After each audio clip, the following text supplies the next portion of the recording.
বলুন স্যার। তোর বাড়িতে তোর বাবা মা তোকে পড়তে বসতে বলে না?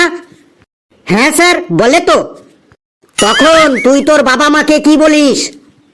তখন আমি বাবা মাকে বলি, আমাকে আমার মতো পড়তে দাও, আমি পড়াকে নিজের মতো কমিয়ে নিয়েছি, যেটা পড়িনি সেটা না পড়াই থাক, সব পড়লে কষ্ট ভীষণ। এই পড়ার টেবিল আজ ছাড়খার, তবু পড়তে বসেছি আজ 3 বার। আমি পড়তে চাই না যে আর কোনো নতুন রকমের চ্যাপ্টার, তাই চেষ্টা করছি বারবার না পড়েই পাস করবার।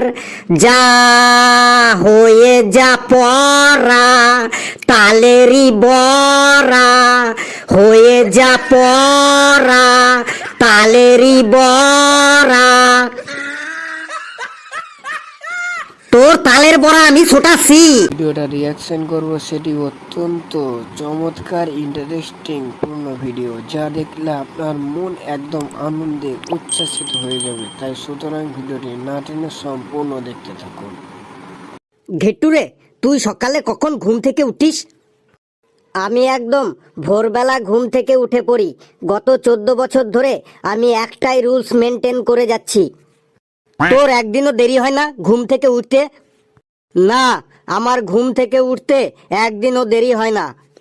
শোন ঘেটু, যারা দেরিতে ঘুম থেকে ওঠে তারাই আসল মানুষ, আর যারা ভোরবেলায় ঘুম থেকে ওঠে তাদের তো মুরগি বলে। কি তুই আমাকে মুরগি বললি? পেচি, তুই মুখ সামলে কথা বলবি কিন্তু। ঘেট্টুরে, পেচি ঠিকই বলেছে, মুরগিদেরই তো ভোরবেলা ঘুম ভাঙে। দেখিস না, মুরগি ভোরবেলা ঘুম ভেঙে চিল্লাতে শুরু করে, কক কক কক কক কক কক কক কক কক কক কক কক কক cock.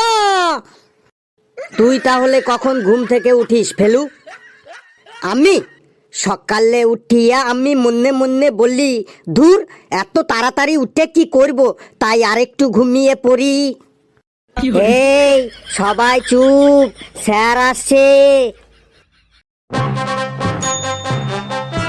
Good morning sir. Good morning sir. Good morning sir. 12টা বেজে গেছে, আর গুড মর্নিং বলতে হবে না, চুপচাপ বস। এই লেবুকে তো দেখছি না, লেবু এখনো আসেনি। May I come in sir? এই তুই দাঁড়া দাঁড়া, তোকে আমি পারমিশন দিয়েছি যে তুই ভেতরে আসছিস। সরি স্যার, 10 মিনিট লেট হয়ে গেল। কেন তোর 10 মিনিট লেট হবে কেন? তুই বিয়ে বাড়িতে ভোজ খেতে যাওয়ার সময় 10 মিনিট লেট করিস? না স্যার। তুই বন্ধুদের সাথে মেলা দেখতে যাওয়ার সময় 10 মিনিট লেট করিস? না স্যার। তুই তোর বান্ধবীদের সাথে ডিনার পার্টিতে খেতে যাবার সময় 10 মিনিট লেট করিস? না স্যার, তখন আমি 10 মিনিট আগেই পৌঁছে যাই। তারপর বাড়িতে তোর পায়খানা পেলে, প্রস্রাব পেলে বাথরুমে যেতে 10 মিনিট লেট করিস? না স্যার। তাহলে তোর স্কুলে আসতে এত লেট হয় কেন? আমি ডেইলি সিসিটিভি ক্যামেরায় ফুটেজে তোকে আমি নজর রাখি, তুই ডেইলি লেট করে আসিস। সরি স্যার, আর লেট হবে নাই। আমার বেঞ্চটাতে গিয়ে বসবো স্যার? বসবি পরে, আগে বল তুই আজ এত দেরি করে আসলি কেন? স্যার, আমি এতক্ষণ হসপিটালে ভর্তি ছিলাম, তাই আমার দেরি হয়ে গেল। কেন তুই হসপিটালে ভর্তি ছিলি কেন? গতকাল রাতে আমার মোবাইলটাতে চার্জ ছিল না, তাই খেয়ে দিয়ে কাল রাত 10টার সময় ঘুমাইন পড়েছিলাম। সকালে ঘুম থেকে উঠে দেখি আমি হসপিটালের বেডে। কি আশ্চর্য, কেন তোকে হাসপাতালে ভর্তি করলো কেন? আসলে কোনো দিনও তো আমি রাত 2টোর আগে ঘুমাই না, তাই 10টার সময় আমাকে ঘুমানো দেখে আমার বাড়ির লোকজন ভেবেছে যে আমি অজ্ঞান হয়ে গেছি, তাই আমাকে নিয়ে হাসপাতালে ভর্তি করান দিয়েছে। আর কোনোদিনও যেন তোর দেরি না হয়, তাহলে তোর ওই হিপি মার্কা হলুদ চুল আমি সাদা করে দেব কিন্তু। যা জায়গায় গিয়ে বস, আজকের মতো ছেড়ে দিলাম। মাস্টার তো আজ সকাল থেকেই রেগে আছে কেন? পরে খোঁজ লাগাইতে হবে তো। স্যার, আপনার গালে ওইরকম লাল লাল দাগ হয়েছে কেন? ওটা কালকে রাতে আমার গালে মশায় কামড়ে দিয়েছে, তাই লাল দাগ হয়ে আছে। স্যার আপনি মাস্টার মানুষ, আপনাকেও মশায় কামড়ে দিয়েছে? কি করে কামড়ালো স্যার? কাল রাতে যখন আমি বিছানায় ঘুমিয়েছি তখন দেখলাম দুটো মশা আমার পায়ে এসে বসলো। আমি তখন ভাবলাম যে ওরা হয়তো নতুন বিয়ে করেছে, তাই আমার পা ছুঁয়ে আশীর্বাদ নিতে এসেছে। তাই আমি মশা দুটোকে কিছু বললাম না। ও মা, একটু পরেই দেখি আমার গালে কামড়ে দিয়ে চলে গেল। স্যার আমাকে রাতে ঘুমানোর সময় একটা মশাও আমাকে কামড়াতে পারে না। তাহলে তুই নিশ্চয়ই মশারি টানিয়ে ঘুমাস, তাই তোকে মশা কামড়াতে পারে না। না স্যার, আমি মশারিও টানাই না। তাহলে তুই কি ফর্মুলা ইউজ করিস যে তোকে মশায় কামড়ায় না? স্যার আমি প্রতিদিন রাতে ঘুমানোর সময় আমার কানের পাশে যখন মশা এসে ভন ভন করে, তখন আমি ওদের মধ্যে একটা মশাকে ধরে মেরে ফেলি। তখন বাকি মশাগুলো ওই মরা মশাটাকে শ্মশানে নিয়ে সৎকার করার জন্য ব্যস্ত হয়ে পড়ে, আর ওরা আমাকে কামড়াতে আসে না। এই যে শুরু হলো তোর ফালতু কথা, একদম ফালতু কথা বলবি না, চুপচাপ বস। লেবু তুই দাঁড়া। বলুন স্যার। তুই বল, সকাল সকাল ঘুম থেকে উঠে হাঁটাচলা করা ও ঘুরে বেড়ানোর উপকারিতাগুলো কি কি? স্যার আমি কোনোদিনও সকাল সকাল ঘুম থেকে উঠে ঘুরে বেড়াই না বটে। কেন তুই সকালে উঠে ঘুরে বেড়াস না কেন? স্যার পৃথিবী তো যখন নিজেই ঘুরছে, তখন আমি আর শুধু শুধু কষ্ট করে ঘুরে বেড়াতে যাব কেন? তোর চুলগুলো কিন্তু সত্যি সত্যি এবার আমি সাদা করে দেব। তুই দুহাত তুলে দাঁড়া। দুঃখটো আমার পেছনে এমন ভাবে লেগে আছে, মনে হচ্ছে আমি যেন ওর প্রথম ভালোবাসা। ওটাকে কালু নাকি? কালু তুই দাঁড়া, তুই বল গ্রামার কাকে বলে? স্যার যারা গ্রামে বাস করে তাদের গ্রামার বলে। কি বললি? যারা গ্রামে বাস করে তাদের গ্রামার বলে? তোকে আজ আমি এই গ্রাম ছাড়া করব। তুইও দুই হাত তুলে দাঁড়া। ঘেটু তুই দাঁড়া, তুই বল এই মোবাইল ফোনের জন্য কাদের সব থেকে বেশি ক্ষতি হচ্ছে? স্যার এই মোবাইলের জন্য চোরদের সব থেকে বেশি ক্ষতি হচ্ছে। কেন মোবাইলের জন্য চোরদের সব থেকে বেশি ক্ষতি হচ্ছে কেন?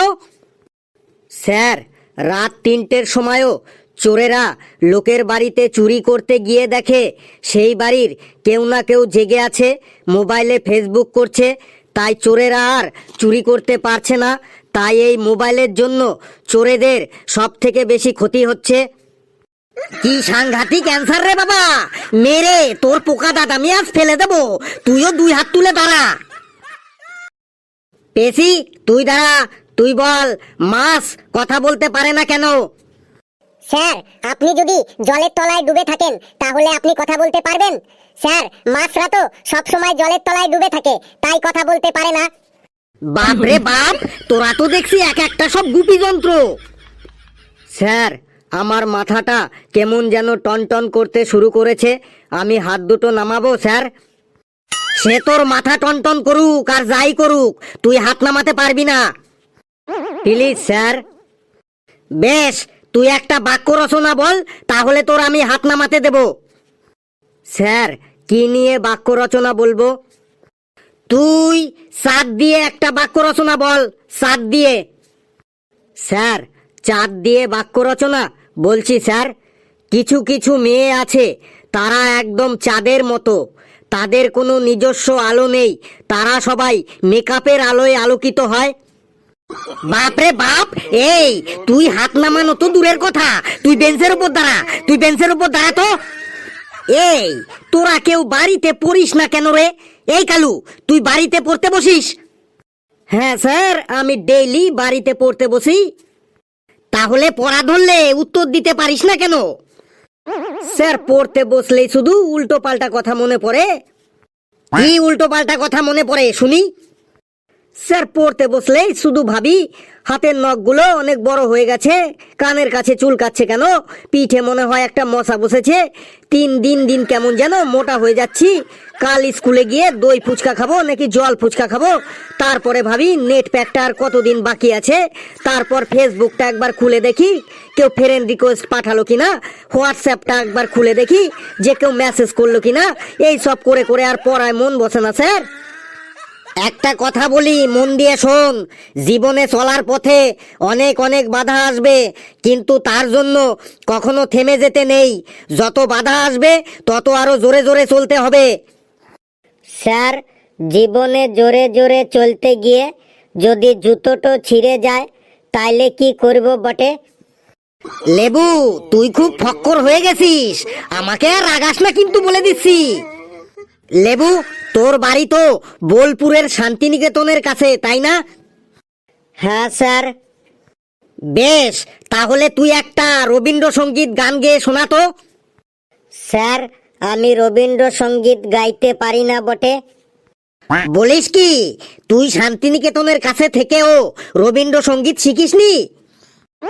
স্যার, আপনার বাড়িটা কোথায় বটে? আমার বাড়ি দমদম। স্যার, আপনি এরোপ্লেন চালাইতে জানেন? না। তাইলে স্যার, আপনি দমদমে এয়ারপোর্টের পাশে থেকেও এরোপ্লেন চালাইতে শেখেননি কেন? বুঝেছি লেবু, তুই তো শুধু একটা বুনো ওল না, তুই একটা বাঘা তেঁতুলো বটে। ফেলু, বলুন স্যার। তোর বাড়িতে তোর বাবা মা তোকে পড়তে বসতে বলে না? হ্যাঁ স্যার, বলে তো। তখন তুই তোর বাবা মাকে কি বলিস? তখন আমি বাবা মাকে বলি, আমাকে আমার মতো পড়তে দাও, আমি পড়াকে নিজের মতো কমিয়ে নিয়েছি, যেটা পড়িনি সেটা না পড়াই থাক, সব পড়লে কষ্ট ভীষণ। এই পড়ার টেবিল আজ ছাড়খার, তবু পড়তে বসেছি আজ 3 বার। আমি পড়তে চাই না যে আর কোনো নতুন রকমের চ্যাপ্টার, তাই চেষ্টা করছি বারবার না পড়েই পাস করবার। যা হয়ে যা পড়া তালেরই বড়া, হয়ে যা পড়া তালেরই বড়া। তোর তালের বড়া আমি ছোটাচ্ছি, আজ ঘন্টা পড়ে গেল তাই তুই বেঁচে গেলি, কাল তোকে আমি তালের বড়া খাইয়েই ছাড়বো। কি সাংঘাতিক ছেলে রে মাইরি।